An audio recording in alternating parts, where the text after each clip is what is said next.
10 में भी लड़ा, 15 में भी लड़ा और 20 में भी लड़ा मैं। तो मांझी की जनता मांग करती है कि आपको ही चुनाव लड़ना है कि आने वाले समय में मांझी में खेल मैदान भी होगा। अगर विधायक ईमानदार है तो किसी के माई का लाल नहीं कि कोई अधिकारी किसी से पैसा मांग ले। आपकी आवाज को सुनने आ रही है प्रभात खबर इलेक्शन एक्सप्रेस। देखते रहिए प्रभात खबर इलेक्शन एक्सप्रेस।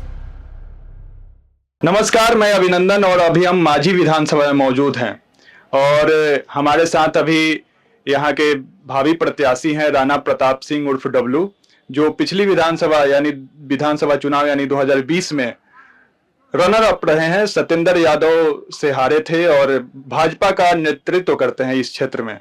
हम उनसे कुछ बातचीत करेंगे। इनका अभी विधानसभा 2025 में चुनाव में क्या इनका ब्लूप्रिंट है, किस एजेंडे को लेके लोगों के बीच जाएंगे, वोट मांगेंगे। पिछली भाजपा का नेतृत्व करते हुए, भाजपा का कार्यकर्ता रहते हुए क्या किए हैं, उन सभी मुद्दों पे हम इनसे बातचीत करेंगे।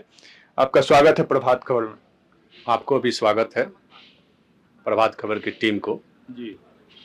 आपका क्या ब्लूप्रिंट होने वाला है, क्या एजेंडा को लेके आप आगे बढ़ेंगे इस चुनाव में? मांझी विधानसभा में 36 पंचायत आते हैं यहाँ जी।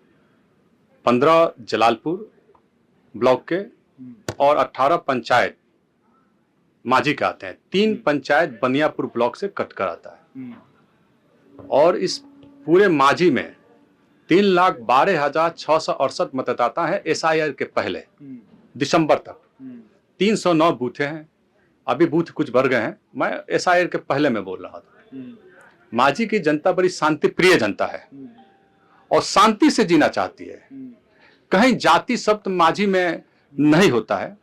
स्थानीय विधायक जब आए यहाँ पर चुनाव जीते सत्येंद्र यादव जी ने, उन्होंने जातियों को लड़ाने की कोशिश किया और कुछ सफल भी और चुनाव भी जीते। लेकिन इस बार मांझी की जनता जान चुकी है कि मांझी में बदलाव जरूरी है, विकास भी उस रफ्तार से बढ़ना चाहिए, उस रफ्तार से बढ़ा नहीं। पिछली बार आपको कितना वोट आया था चुनाव में? आप निर्दलीय चुनाव लड़े थे, भाजपा में रहते हुए निर्दलीय लड़े थे। जदयू से यहाँ जदयू के खाते में सीट चला गया था। मैं ये 3 चुनाव में लड़ चुका हूँ। 10 में भी लड़ा, 15 में भी लड़ा और 20 में भी लड़ा। और दुर्भाग्य है कि ये सीट गठबंधन में 2015 में लोजपा की चली गई थी। उस समय बड़े बड़े दिग्गज लोग चुनाव लड़ रहे थे, पूर्व मंत्री 3 पूर्व मंत्री चुनाव लड़ रहे थे। उसके बीच में मांझी की जनता ने मुझे 15,000 के आसपास वोट दिया। 28,000 पर जीत हार हुई थी। यहाँ से बेशंकर दुबे जी ने चुनाव जीता, वहां से मात्र 13-13,500 से मैं चुनाव हारा था। उस समय भी दुर्भाग्य था कि मेरी पार्टी ने मुझे टिकट नहीं दिया। मांझी की जनता की मांग थी कि नहीं, आपको लड़ना है और मांझी की विकास करना है, हर एक व्यक्ति को विकास करना है, प्रत्येक जनता को विकास पहुंचाना है। चुनाव हारा, फिर भी मैं लगा रहा, कभी भी मैं क्षेत्र छोड़कर नहीं गया और मेरी विचारधारा वही है, NDA भारतीय जनता पार्टी। तो हमने फिर भारतीय जनता पार्टी ज्वाइन किया और मैं तन मन पूरे मेहनत से फिर भारतीय जनता पार्टी की 2019 में यहाँ से महाराजगंज से सिकरवाल जी को हम लोग साथ में थे और 2020 में फिर ये गठबंधन में चला गया, मतलब जदयू में चला गया। मेरी पार्टी ये नहीं लड़ी और मैं सोचा कि गठबंधन धर्म का जो पालन होना चाहिए, लेकिन मांझी की जनता ने स्पष्ट रूप से कहा कि आपको लड़ना है, आपको चुनाव जीतना है। गलत व्यक्ति को टिकट दे दिया गया। क्षेत्र के लोग कुछ कहते हैं कि जब चुनाव आता है तो ये भाजपा से आप निकल जाते हैं क्या, और फिर चुनाव के बाद निर्दलीय चुनाव लड़ने के बाद फिर आप ज्वाइन कर लेते हैं बीजेपी? मैं फिर उस समय भी आपको भी कह रहा हूं, पिछले अभी मैं कहा हूं, मेरी विचारधारा वही है। तो मांझी की जनता मांग करती है कि आपको ही चुनाव लड़ना है। तो मांझी की जनता को मैं कैसे कह सकता हूं कि मैं चुनाव नहीं लड़ता? मांझी की जनता मुझे इतने प्यार करती है और मैं मांझी की जनता के बीच में रहता हूं।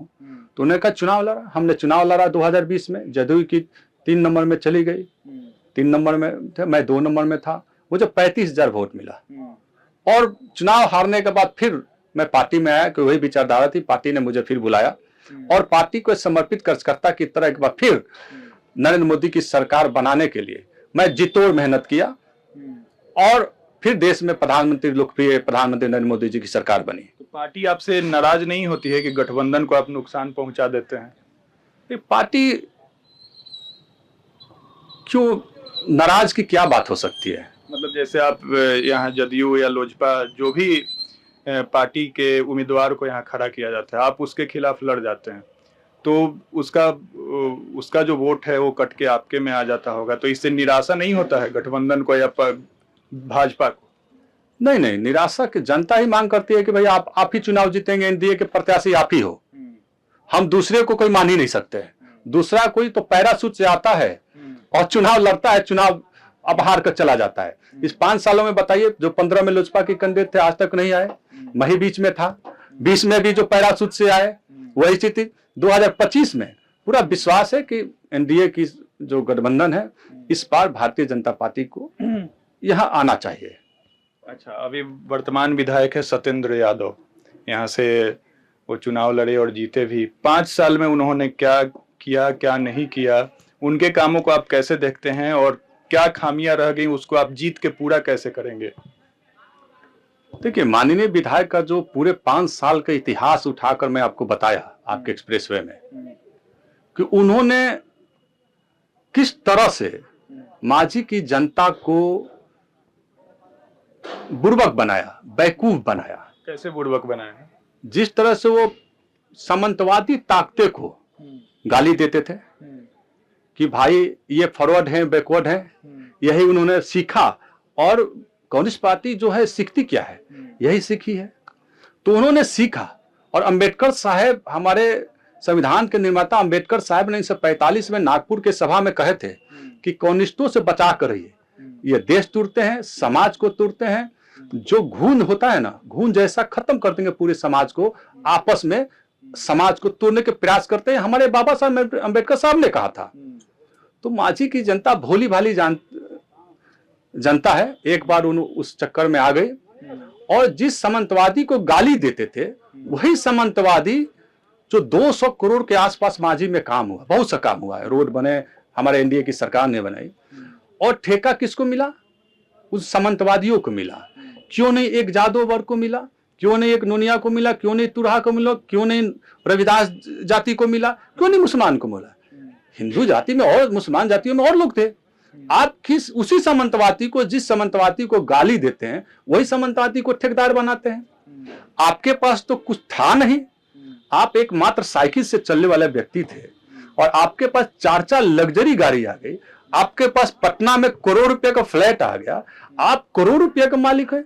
आप मांझी की जनता को आप बताइए कि भाई जो गरीब जनता है, जो गरीब के नाम पर आप चुनाव जीतते हैं, आप अगर करोड़ों के मालिक हो गए, आपकी पत्नी कितने बीघों के मालिक होगी, हमारे पास है।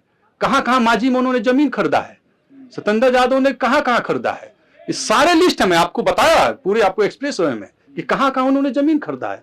तो बताइए कौन सा आपने बिजनेस कर दिया कि मांझी की जनता जो गरीब है, गुरबा है, दलित है, पिछड़ा है, ओबीसी ईबीसी के समाज के लोग हैं, गरीब सवर्ण है, वो भी अमीर हो जाए? आपने तो कोई बिजनेस किया नहीं, आपने सिर्फ दलाली का काम किया। आपने मांझी की जनता को पूरी तरह से बेवकूफ बनाने का काम किया। इस जलालपुर खेल मैदान वाला क्या मामला है? देखिए, जलालपुर का खेल मैदान में फिर बोलता हूँ, जलालपुर को जो हमारी जो जानकारी है, क्योंकि आप जलालपुर में ज्यादा दिखते हैं, रहते हैं। मेरा मांझी तो घर ही है, ब्लॉक जलालपुर ब्लॉक। पहले वो विधानसभा था। 2010 में जब परिसीमन हुआ तो उस समय हमारे माननीय सिग्रीवाल जी ही विधायक थे जलालपुर। वहां से 2 बार विधायक रहे हैं, फिर वो छपरा चले गए, फिर हमारे लोकप्रिय सांसद बन गए पूरे महाराजगंज के। तो 10 के परिसीमन के बाद जलालपुर गया, इसलिए यहाँ तो मैं घर का जानता हूँ, वहां पर भी इतना मेहनत किया, वहां पर भी मैं व्यक्तिगत बहुत संबंध हुआ।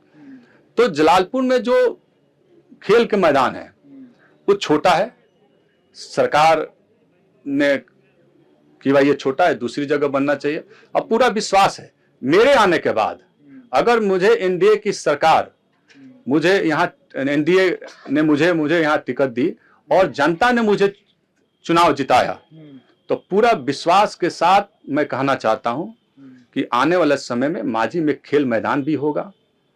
लड़के की जो दौड़ने की जो व्यवस्था नहीं, उसको भी मैं काम करूंगा। कॉलेजेस यहाँ पॉलिटेक्निक कॉलेज नहीं है, उनको भी खुलाने का मैं प्रयास करूंगा। हमारी सरकार होगी तो निश्चित तौर पर काम होगा और तमाम मैं कामें करूंगा यहाँ पर। और जो ब्लॉक स्तर पर जो भ्रष्टाचार है, अगर विधायक ईमानदार है तो किसी के माई का लाल नहीं कि कोई अधिकारी किसी से पैसा मांग ले, किसी की ताकत नहीं कि किसी से कोई पैसा मांग ले। अगर हमारे नेता ही भ्रष्ट है तो फिर अधिकारी तो मनमानी करेंगे।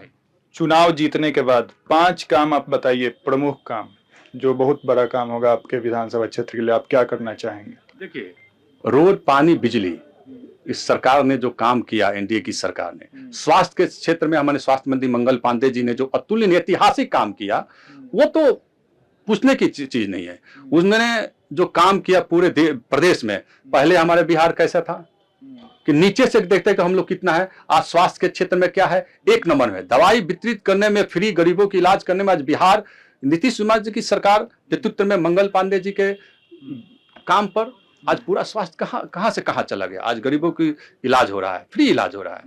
हमारे जो काम है, मैं 5 काम मैं आपको बताऊंगा। यहाँ पर बहुत बड़ा कॉलेज, लड़कियों की जो लड़के लड़कियां जो बाहर कोटा जाते हैं, ये राणा प्रताप आपको बोल रहा है, सबका साथ, सबका विश्वास, सबका विकास, जो एनडीए हमारे नरेंद्र मोदी जी प्रधानमंत्री जो का स्लोगन है, जो काम करते हैं, इंस्टीट्यूट मैं बनाऊंगा पूरी तरह से फ्री, जहां लड़के आए और इंजीनियर डॉक्टर बने।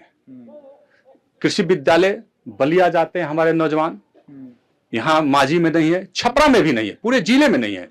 यहाँ पर कृषि विद्यालय का और लोकल स्तर पर भ्रष्टाचार को समाप्त कर देना मेरा प्रमुख उद्देश्य है। न खाऊंगा न खाने दूंगा।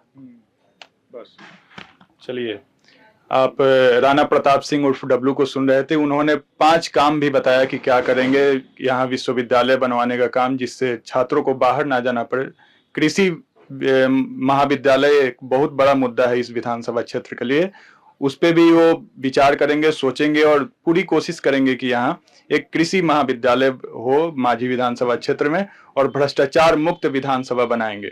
तो बने रहिए प्रभात खबर के साथ, और वीडियो जर्नलिस्ट अभिषेक पांडे के साथ मैं अभिनंदन। धन्यवाद। प्रभातखबर.com, विश्वास वही, रफ्तार नहीं।